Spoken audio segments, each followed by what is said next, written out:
شيخ الشيعة المفيد الذي كفر زوج النبي صلى الله عليه وسلم أم المؤمنين عائشة، شيخ الشيعة المفيد الذي كفر أصحاب النبي صلى الله عليه وسلم، شيخ الشيعة المفيد الذي نقل إجماع الإمامية على القول بتحريف القرآن، تمنى في آخر حياته أن يكتب على قبره كلب، لكن الكلب لم يفعل ولم يقل ما قاله هذا الهالك المفيد.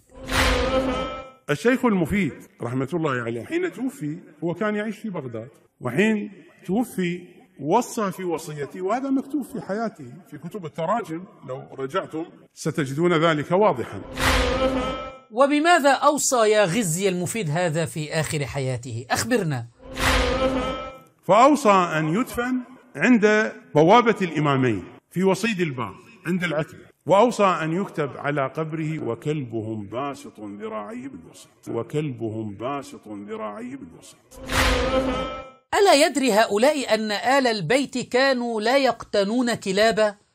الحمد لله الذي جعل أمثال هؤلاء يتمنون في آخر حياتهم أن يكونوا كلابا، عمائم مزيفة.